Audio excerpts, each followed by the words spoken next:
Okay, now we get into a more technical operation with polynomials. We know how to add polynomials, for example. We just combine like terms, simple enough.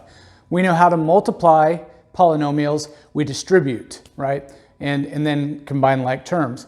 Now we're going to look at how to divide polynomials, and there's no short way to do this. Well, there is kind of a shortcut using what's called synthetic division. That'll be a different video, but that's a very specialized technique in a particular scenario.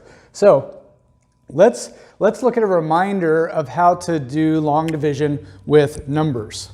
So let's look at a reminder with numbers. And I'm going to refresh your memory of some terminology here as we go along.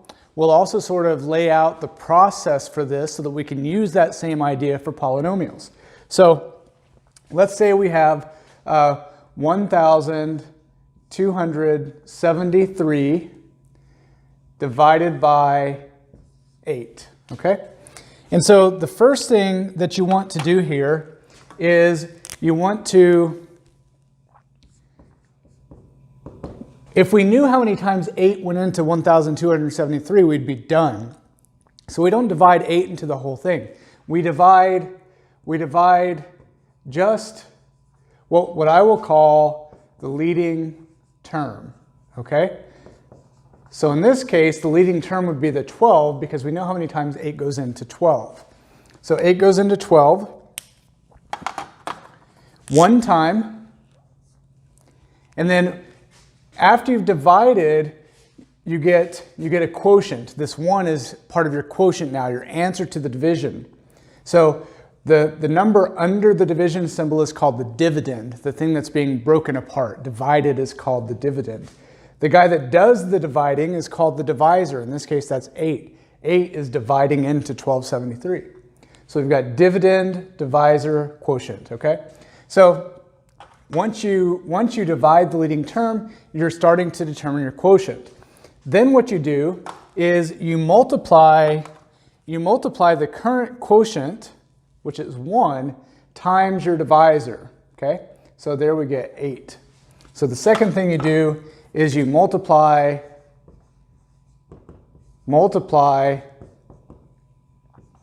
by current quotient, all right?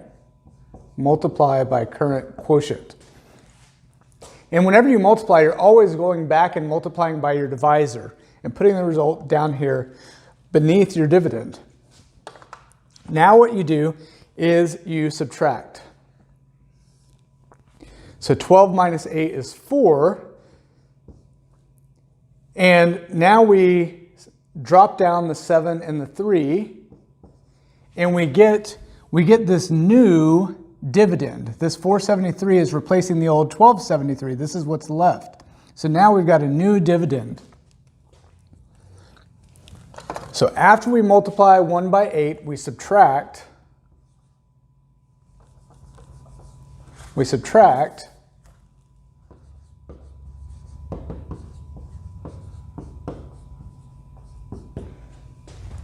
from the dividend. So from the current dividend.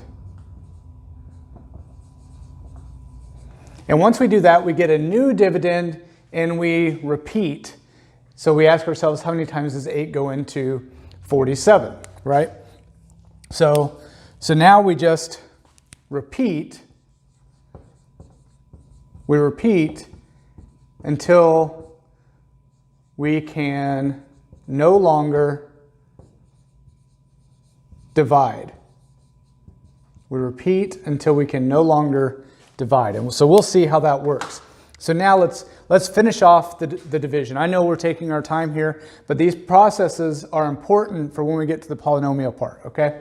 So 8 goes into 47 5 times. So the 5 is the current part of our quotient. 5 times 8 is 40. We subtract, and we get 7 and drop down our 3. We have a new dividend. So we just went through all 3 of those steps one more time. We start over. 8 goes into 73 9 times. 9 times 8 is 72. We subtract and we get 1. And this is the point where if we were gonna do decimal division, right? If we were going to do decimal division, which we're not here, we would put a decimal here and tack on some zeros and continue this process. But what we're looking for here, the process for polynomials is more like a remainder process, which is what we have here, versus a decimal process. So we're going to focus on the remainder version of long division. So this guy 1, if I try to divide 8 into 1, 1 is too small. I can't divide anymore. So this guy here is my remainder, right? That's my remainder. So now let's talk about a couple ways to interpret this division.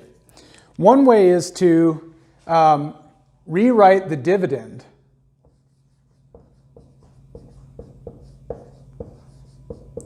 Rewrite the dividend.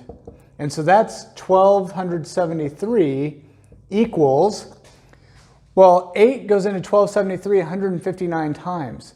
So these guys multiply together. These guys multiply together to get me close to 1273, but not quite. I have this remainder, so I have to add on my remainder. So if I want to rewrite my dividend, I know that my divisor times my quotient will get me close, and if I add that remainder, it gets me the rest of the way. So that's one way to interpret the division. Another way is to rewrite the division. Okay? Rewrite the division, not just the whole number 1273, but the 1273 divided by 8. In other words, the fraction 1273 over 8. We could rewrite that. And so the result of 1273 divided by 8 is the quotient 159. 8 goes into 1273, 159 whole times. And we have 1 left over. And this 1 is out of 8. 1 is also divided by 8. So we get 159 and 1/8. Okay? So it goes on 159 times and 1 more eighth of a time. And so that's another way to interpret this division. Now, just to be clear, this is the same thing as 159 plus 1 over 8. When we're working with numbers, we've decided that we'd prefer not to have to write 159 plus 1/8, just write it as what's called a mixed number, okay? So we have a couple different ways to interpret the division. Let's look at all of this now with these steps with polynomials. So let's look at polynomials now. We'll do one example here, and then I'll do 1 or 2 more examples after this just to really nail home the process. I'll do those a little bit quicker. So let's say that I want to take 2x to the 4th plus x cubed minus 3x squared plus x plus 5 divided by, of course I didn't give myself enough room there, divided by, let's just say, x plus 2. I probably should have grabbed my calculator before I came out here to do this in case I encounter any big numbers. All right, so we're going to follow the same process. Divide the leading term. So in this case, I have to divide the leading term here into the leading term here. I ignore everything else. How many times does x go into 2x to the 4th? In other words, what do I have to multiply x by to get 2x to the 4th? And the answer to that is 2x to the 3rd, right? 2x to the 4th divided by x is 2x to the 3rd. And so that's my current quotient. Now I take my current quotient and I multiply it by not just my leading term now, I have to multiply by the entire divisor. So 2x cubed times x is 2x to the 4th. Distribute to the 2 and I get plus 4x to the 3rd. Okay? And notice I'm lining up my like terms because in my next step I have to subtract this green product from my dividend. So what I like to do here is I have to subtract this whole thing. I have to distribute my negative to both. So I like to use a different color and change the sign of both of these terms. They were both positive, now they're both negative. And then when I combine them, the 2x to the fourth minus 2x to the fourth cancels. It's 0. And that should always happen if you've divided properly. If you didn't get the correct quotient here, these won't match, okay? So those guys go away, and now we have 1x cubed minus 4x cubed, which is negative 3x cubed, and we just carry down the rest of this. Now, I'm going to opt not to carry it down in every step, right? We understand that the rest of this is here. Just like over here, we didn't have to drop the 3 down. We could have just divided 8 into 47. So that's what I'll do here. Then I start the process over. I divide my leading term x into negative 3x cubed. In other words, what do I have to multiply x by to get negative 3x cubed? And the answer is negative 3x squared. Then I take my current quotient, my negative 3x squared, and I distribute it to both of these terms. Okay? So that gives me negative 3x cubed, and it gives me negative 6x squared. All right?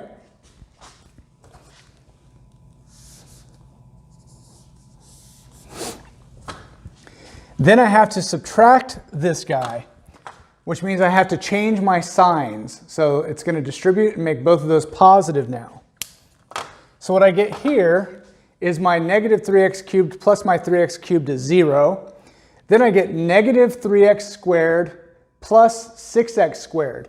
Now this is the point where you might decide that you prefer to have this entire dividend carried down in every step. That's totally up to you. I certainly don't have a problem with that.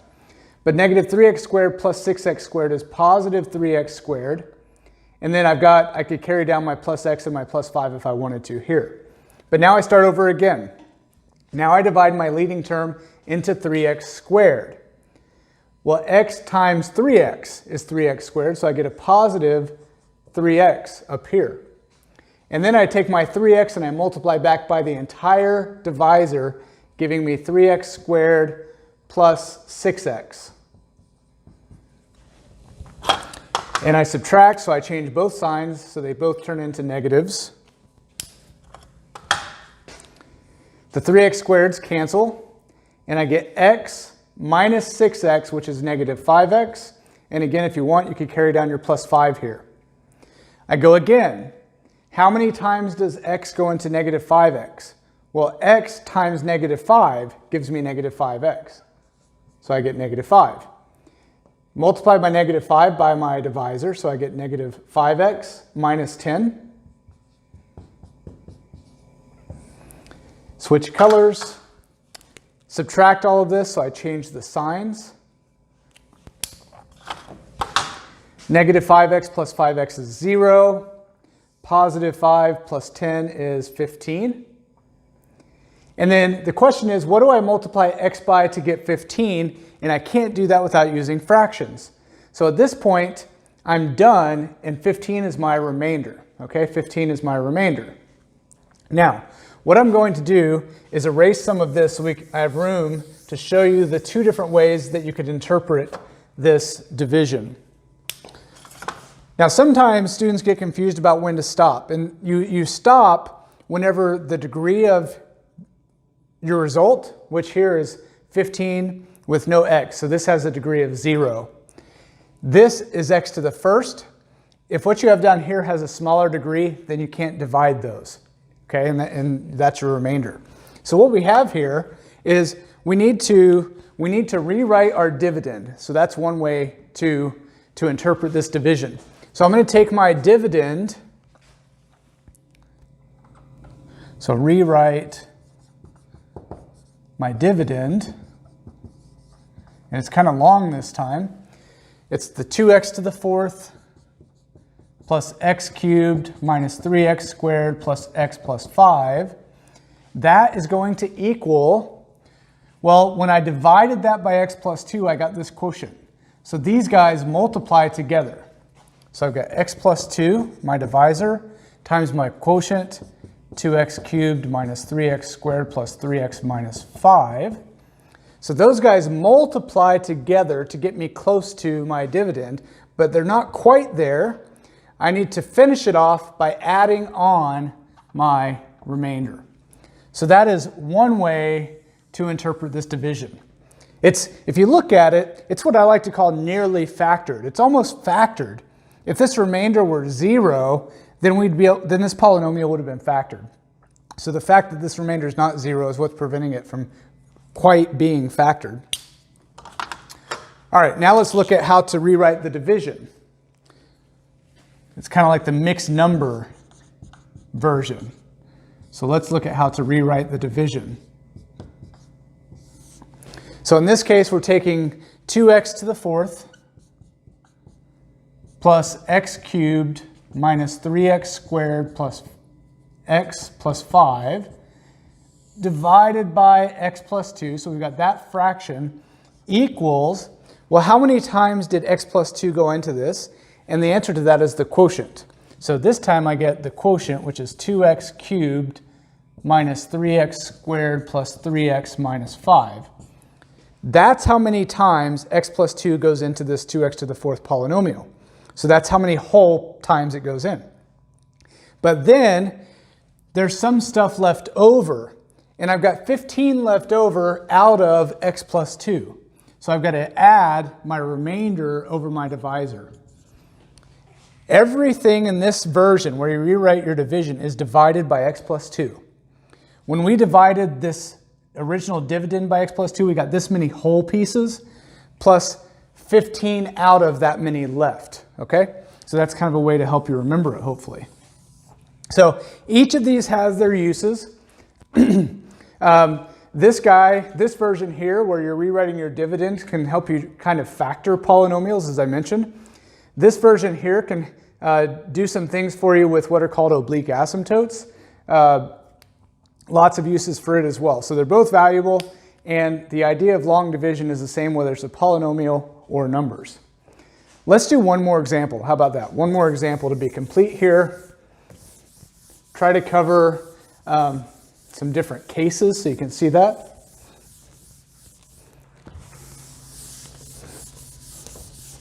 So let's say I want to divide. How about x to the third minus x, how about 7x, how about that? Let's throw in some coefficients. X to the third minus 7x plus 9 by, and this time, rather than being x to the first power, let's make it a quadratic divisor. Let's make it an x squared. Let's divide it by x squared plus 4. How about that? Okay, divide by x squared plus 4. All right, so a couple things we need to address. When you think about numbers, for example, when you look at 1,275, that's the same thing as when you break it down by place value, that's 1,000 plus 2 hundreds plus 7 tens plus 5 ones, okay? Now, if I were to change this to be 1,075, I don't have any hundreds, which is what the 0 indicates. If I didn't have this 0 placeholder is what it's called, if I didn't have that, this would look like 175, and it would be tough to understand what that means.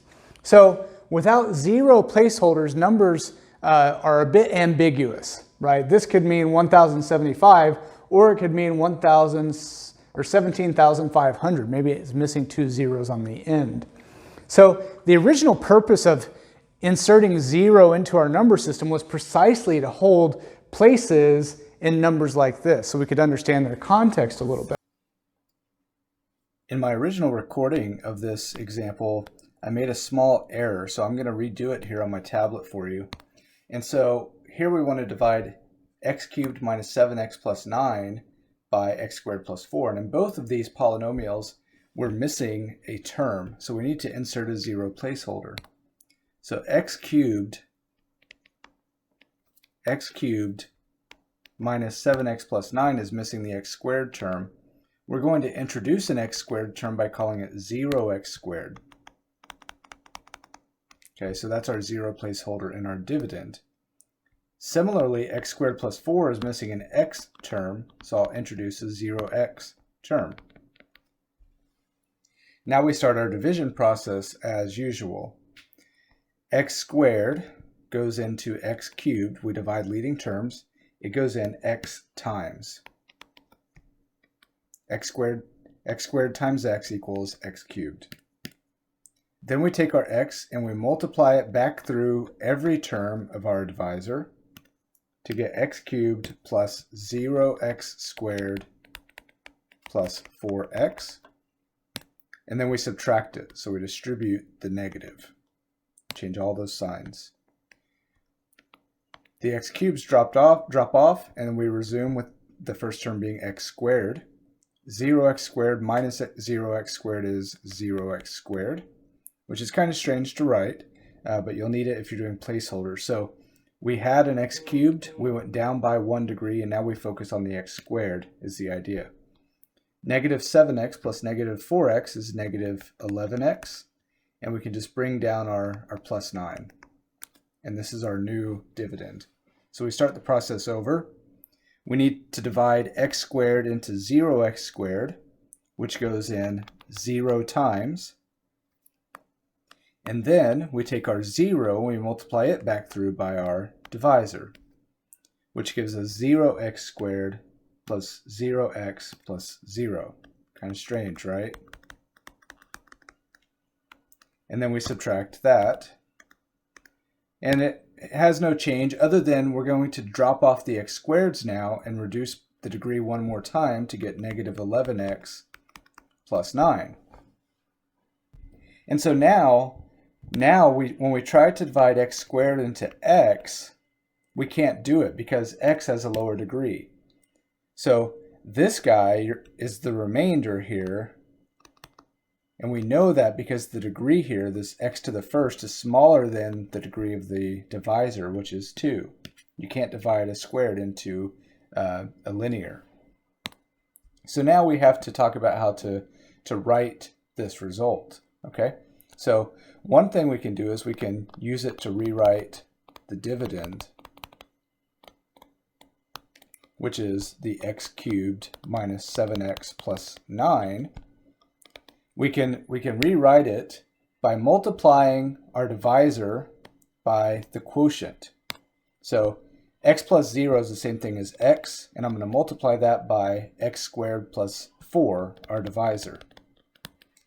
So those guys always multiply together, and then we add on the remainder, which is negative 11x plus 9.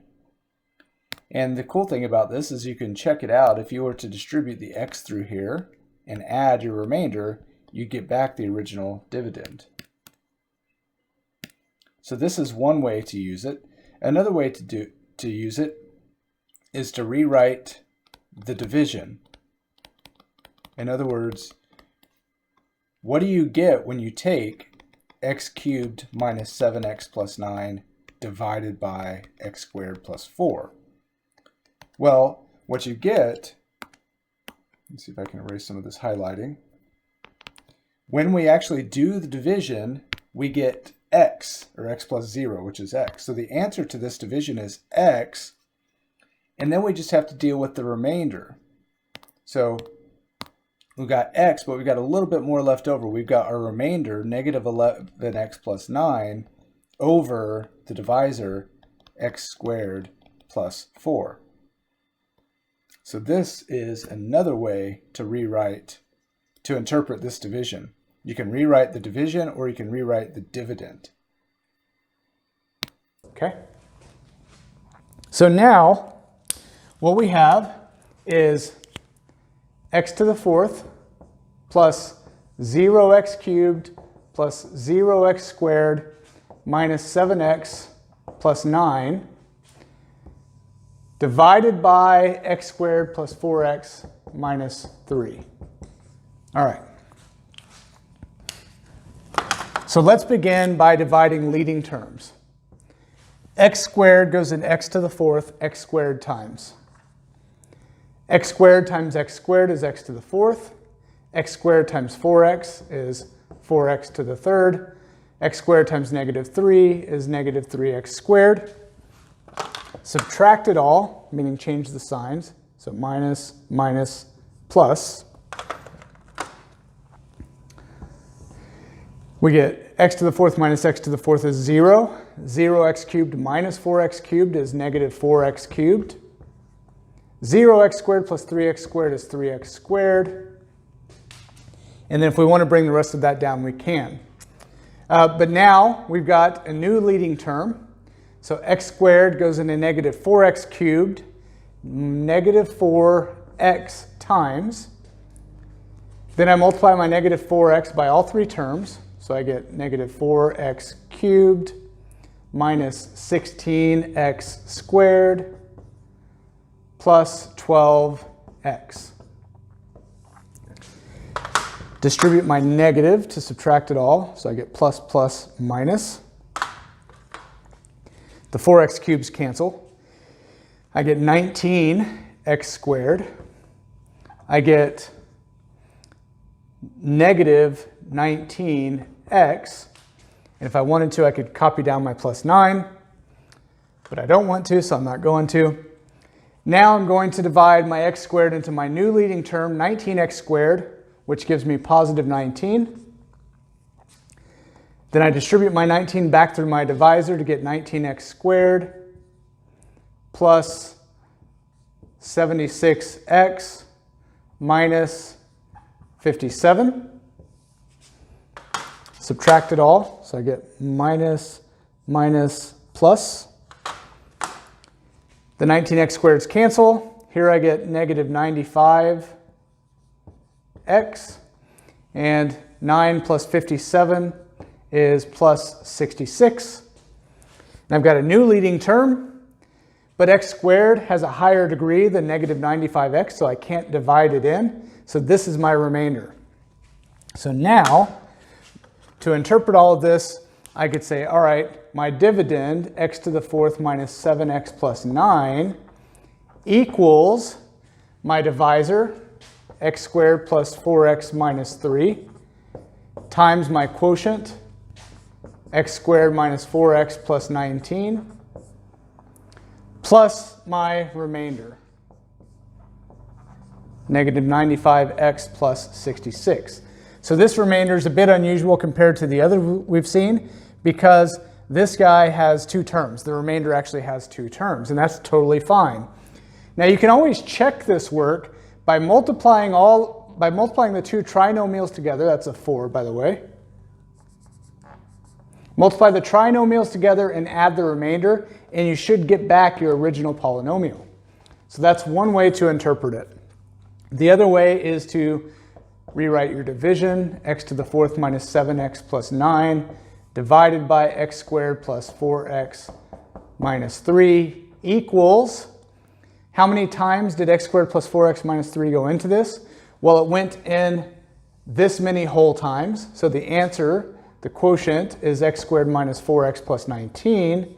But then I've got plus this much left over out of this. So my